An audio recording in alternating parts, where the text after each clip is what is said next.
And they didn't really understand native plants, right? So they're like, okay, I want a short grass and I want a shrub. And they didn't really know what sumac was. And as Doug can attest, you know, you plant sumac anywhere and it just went kaboom. So now there are no little stem there. It's all solid sumac. And, you know, yeah, this is what it is. But you can't treat native plant materials like, you know, things you buy in the yards. The Joe was another weed certified building. It's used for, it was our first big venture in heat reclamation. So, newer building, of course, when you're building, of course, code, but code requires moving a certain amount of air. So, right, this room has a certain air volume. So even if it doesn't require any heating or cooling, temperature's perfect. We still have to move a certain amount of air through here every hour for air quality reasons. All of that air, especially right now, right, it's coming out, it's like minus whatever it is outside. That has to get heated up and then it gets sent right back out. So you're heating all this air, using all this energy to heat all this air, and then you're sending it right back outside. With heat reclamation, you can actually, it's a couple different ways. With the Joe, you know, where it's not a science building, you can actually have the incoming and outgoing airs mix. And so you're sort of recovering some of that heat, but you're preheating that incoming air. It saves a lot of energy. In a building like this, where you could actually be expelling some nasties from chem labs or wherever, you can't actually allow those two to mix, but we have a heat exchanger where, you know, there's a heat exchanger in between the two airflows, and it's less efficient, but it's better than nothing. Triple glazing windows, yeah, white membrane roof, so I think I have a picture of that. Well, it's a dirty white membrane roof up on the upper left, but so we're kind of in the middle. Right, so a white membrane, the membrane part of it doesn't matter, that's white, so it reflects a lot of heat. And if you get anywhere south of here, this is an absolute no-brainer. If you get a fair bit north of here, it's a no-brainer not to do, because, so the upside is it rejects a lot of heat, so it saves on air conditioning. The downside is in the wintertime, it obviously doesn't absorb any heat, and so you know, you're losing some heat gain in the winter. Right, so too much north of here, you're more worried about your winter gains than your summer losses. South is vice versa. We're kind of in the middle, but you know, electricity is a lot more expensive than natural gas. Emissions are a lot worse with electricity than natural gas, so it still makes sense. So that's white membrane roof. The different windows. So one, there's an awful lot of daylighting in the lights, and then also some of them are tied to daylight sensors. And so when there's enough light coming in those windows, it should turn a number of those lights off. And sometimes if you're ever in there and it's sort of blinking on and off, that means there's a problem with the daylight sensor probably. Anyway, this building, right? We're doing an awful lot of heat reclamation, already mentioned that. Ton of white membrane roofs, and there is a lot of different roofs in this building. It's amazing how many different roofs there are. And then other sort of non-sexy things like variable air volume fume hoods. Woohoo! And but the fume hoods actually, you know, I mean, because of what potentially is going on in those hoods, suck an incredible amount of air out of the building, and all of that air has been conditioned. So if you have ways of ramping that down, it saves a ton of energy. And so there's a couple things that happen with these fume hoods.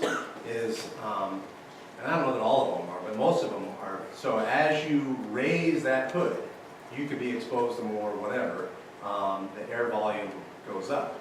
But as the more you lower it, it actually is able to decrease that volume because you're less susceptible with the hood being closed. And so how much air is being sucked through there is actually being dictated by the location of that hood.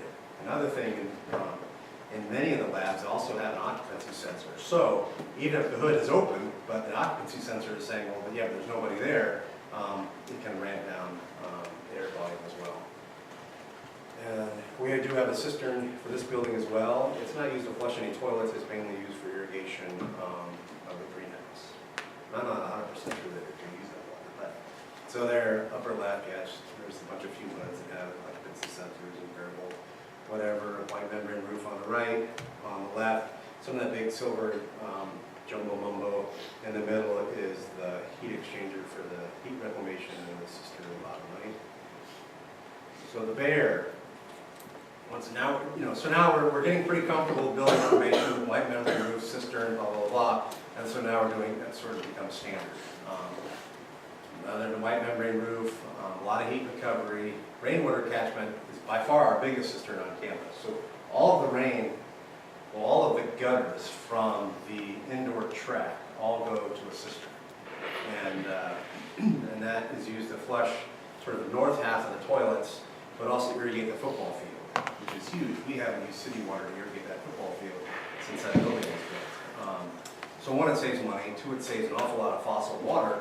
But three, the grass is actually much healthier, right? Because as you all know, our water is very hard water, and the way they soften it, the way we soften it locally is with a lot of salt. Obviously plants aren't big fans of salt, and so that's just a great thing all the way around. We're using less fossil water, we're mitigating a little bit of rainwater, and the plants are happy. It isn't, although we are mitigating a little bit of rainwater, small scale sort of rain barrel type, or large scale, these big cisterns, they still don't, it only takes about a 1/4 inch rain to fill that up. So when you have, anything more than that, or especially one of these, 5, 6, 8 inch rains, still the vast majority is bypassing that cistern and going right back into the storm sewer system. And especially in these older buildings where we didn't design bioswales or anything like that. It's a portion of the building, so the pool building, not the pool itself, is heated and cooled with the geothermal system. So at the time it was our largest system there. It was our first large-scale demand-based ventilation. And so this room, right, it's constantly moving air through here, assuming that it's fully occupied, right? And so even when no one is in this room, we're still moving air in here as if it's fully occupied. And so you do lose some energy. But in a building like that, especially say for like Darby Gym, right? It's not occupied probably 90% of the time, yet we'd have to move air through there as if there's several thousand people in there. And you can imagine that's not all that efficient. So it was our first system where we had demand-based ventilation. So we put CO2 monitors in there, monitoring the amount of CO2 in the gym. Obviously the amount of CO2 is directly correlated to how many people are actually breathing in the gym. And so when you can show that there's no one in there, you can ramp down the ventilation. So that saves it all. Just another example, nothing sort of, y'all would have no idea that was going on. And so it's nothing crazy obvious, but it saves a ton of energy. Let's see here, upper left obviously is the pool, upper right. So there were all of the geothermal wells for that building are between, obviously, the natatorium, the field between the natatorium and the Black Cultural Center. So that big open, there will never be a building there because of a geothermal system. They're actually hoping, we had a winter kind of like this one, and that they were hoping to dig 2 or 3 wells a day, and they were lucky to get one a week. It was insane.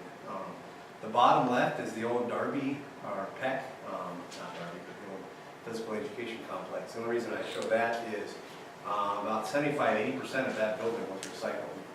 And there really we didn't pay any extra to do that. It's just at that time, that was the most cost-effective way for the demolition crews to actually demolish it. They made the most amount of money by recycling most of that building, which was great. And then the bottom right, you compare that sort of the bottom center, you see this big open concrete thing. That's a cistern. So it's underneath the visitors' football stands.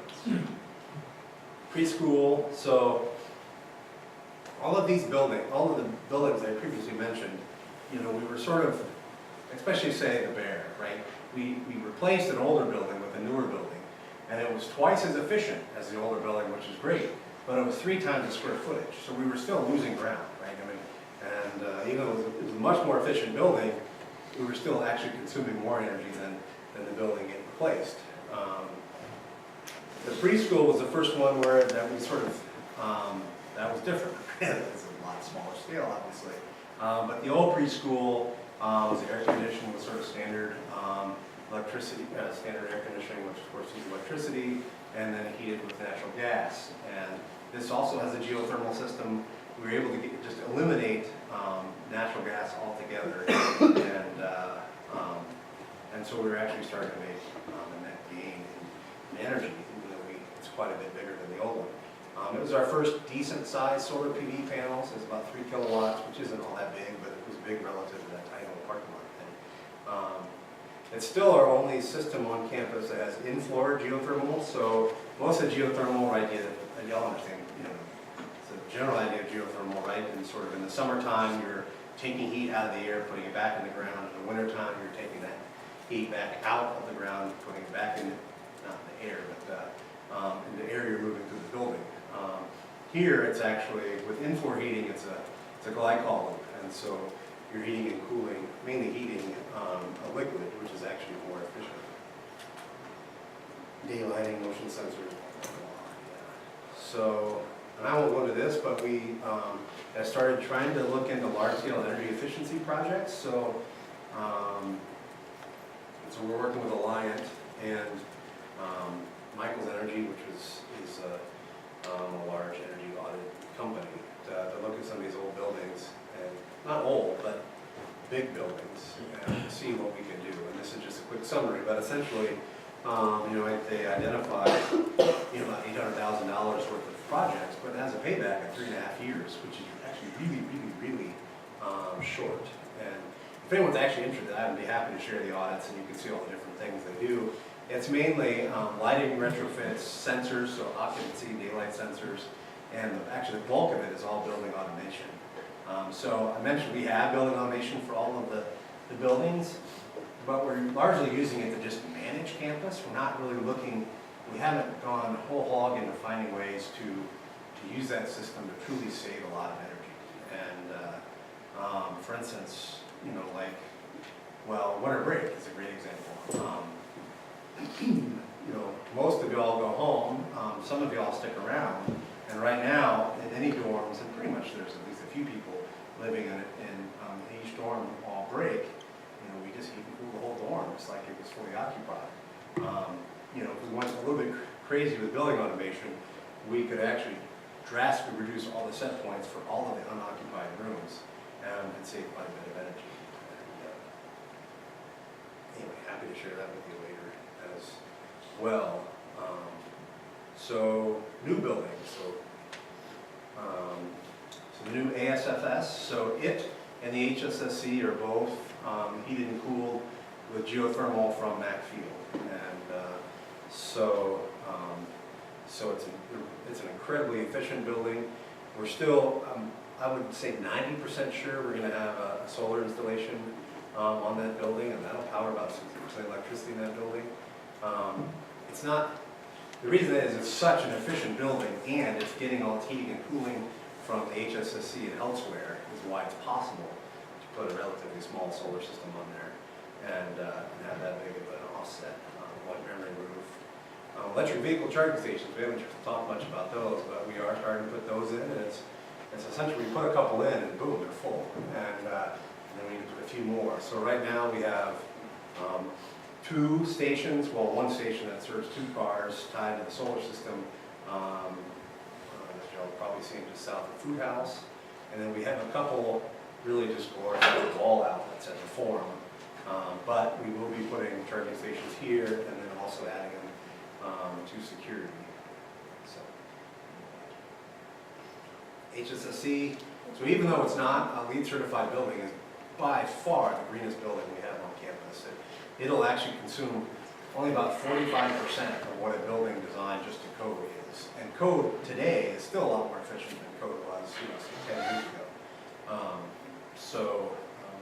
You know, we weren't able, so one thing I haven't mentioned is a lack of sub-metering on campus. So, I guess this is a good time to think. So, we essentially have one electric feed for almost all of the main campus, right? So we get one electric bill for all of that. And the benefit of that is, right, it's sort of buying in bulk. So we have, so like Doug and I at home would probably pay 12 to 13 cents a kilowatt hour.